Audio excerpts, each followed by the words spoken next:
விமானம் மத்திய தரைக்கடலிலே 35,000 அடி உயரத்திலே பறந்து கொண்டிருந்தது நண்பர்களே. காரணத்தோடு பதிவு செய்கின்றேன். எல்லா நாட்டுக்காரனும் அதுல இருக்கான். திடீர்னு ஒரு வெடிச்சத்தம், புகை மண்டலம், மரண ஓலம். காக்பிட்ல இருந்து பைலட் வெளியில ஓடியாந்து சொல்றாரு, என்ஜின் ஆஃப் ஆயிடுச்சு, கடல்ல விழ போறோம், எல்லாரும் லைஃப் ஜாக்கெட்டை போட்டுங்க. நடந்த சம்பவம்.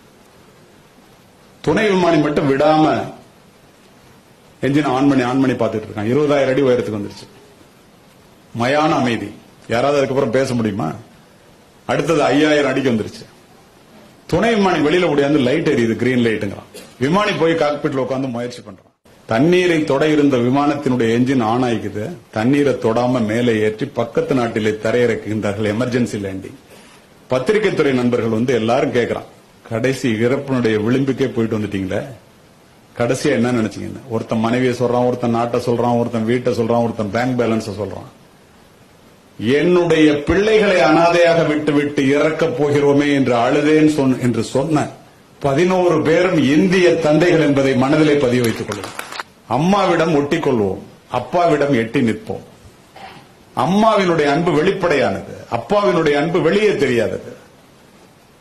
சாப்பிடவா அப்படின்னு கூப்பிடுறது அம்மாவுடைய அன்பு. சாப்பிட உட்காரும் போதே புள்ள சாப்பிட்டானு கேட்டுட்டு உட்கார்றது அப்பாவோட அன்பு. அம்மா தோசை மாதிரிங்க, சாப்பிட்டோன்னு ருசி தெரியும். அப்பா தோசைக்கல் மாதிரி என்ன சூடு படுறாருங்கிறது ஒருத்தனுக்கும் தெரியாது. சொல்லலன்னாக்க வேற யாராவது சொன்னதான் தெரியும். உங்களை வளர்ப்பதற்காக, உன்னை படிக்க வைப்பதற்காக எத்தனை பேரிடம் கடன் பட்டிருப்பார். அந்த கடன்களை அடைக்க முடியாமல் எத்தனை அவமானங்களை சந்தித்திருப்பார். எத்தனை இரவுகளை கண்ணீரிலே கழித்திருப்பார்.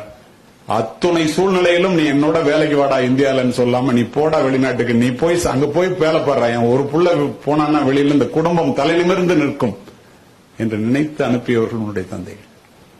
மறுக்க முடியுமா? யாராவது சிந்தித்து பாருங்கள். நீ எல்லாம் எங்கடா உருப்பிட போற அப்படின்னு சொல்லிட்டு என் புள்ள எப்படியாவது உருப்பிடணுமேன்னு கடவுளை பார்த்து வேண்ட ஒரே ஜீவன் உலகத்தில் அப்பா மட்டும்தாங்க.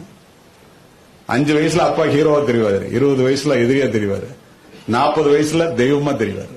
நம்ம புள்ள வளரும்போது இதை ஏன் சொல்றேன்னா, காலிலே அருந்த செருப்பையும் 4 முழ நைந்து போன வேஷ்டியையும் அரைக்கை சட்டையையும் போட்டுக்கொண்டு உங்களுக்கு ஃபுல் பேண்ட் ஃபுல் ஷர்ட் வாங்கி கொடுத்து விமானத்துக்கு டிக்கெட் எடுத்து கொடுத்து நீ போய் வெளியில வேலை பாடுறா என்று அனுப்புகின்ற தந்தைகள் பெரும்பாலும் இந்தியாவில் மட்டுமே இருக்கின்றார்கள்.